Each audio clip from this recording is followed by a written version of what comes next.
FIFA world cup स्पर्धा आता तिच्या सर्वात रंजक आणि शेवटच्या टप्प्यात येऊन पोचली आहे. संपूर्ण जगाचे लक्ष वेधून घेणाऱ्या या स्पर्धेत क्वार्टर फायनलच्या सामन्यांना धडक्यात सुरुवात झाली आहे. फ्रान्सने यापूर्वीच दमदार कामगिरी करत सेमीफायनलमध्ये आपले स्थान पक्के केले होते.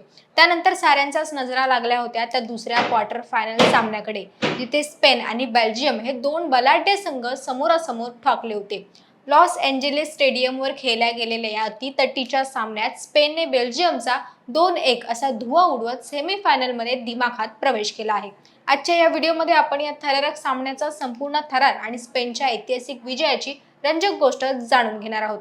नमस्कार, मी मयुरी आणि आपण पाहतात मुंबई आउटलुक. सामन्याची सुरुवात होण्यापूर्वी स्पेनच्या मुख्य प्रशिक्षकांनी एक अतिशय धाडसी आणि अनपेक्षित निर्णय घेतला. त्यांनी स्टार खेळाडू पेड्रीला विश्रांती देण्याचा निर्णय घेतला आणि त्याच्या जागी फॅबियन रुईजला मैदानात उतरवले. परीक्षकांचा हा मास्टर स्ट्रोक ठरला. सामन्याच्या सुरुवातीपासूनच स्पेनने आक्रमक चढाई सुरू ठेवली. खेळपट्टीवर 30 मिनिटं पूर्ण होताच फॅबियन रुईजने एक अप्रतिम गोल नोंदवला आणि स्पेनला 1-0 अशी महत्त्वपूर्ण आघाडी मिळवून दिली. या गोलनंतर स्पेनचा आत्मविश्वास प्रचंड वाढला. स्पेनचं सध्याचं सर्वात चर्चेत असलेला युवा खेळाडू म्हणजे लामिन यामाल जरी या सामन्यात स्वतः गोल करू शकला नसला तरी त्याने बेल्जियमच्या बचावफळीला पूर्ण वेळ गुंतवून ठेवलं आणि स्पेनसाठी गोल करण्याच्या अनेक संधी निर्माण केल्या. पहिला हाफ संपायला अवघे काही मिनिटं शिल्लक असताना बेल्जियमने सामन्यात अनपेक्षित आणि दमदार पुनरागमन केलं. बेल्जियमच्या डी कोटलरने 41व्या मिनिटाला स्पेनच्या बचावफळीला भेदत एक उत्कृष्ट गोल केला.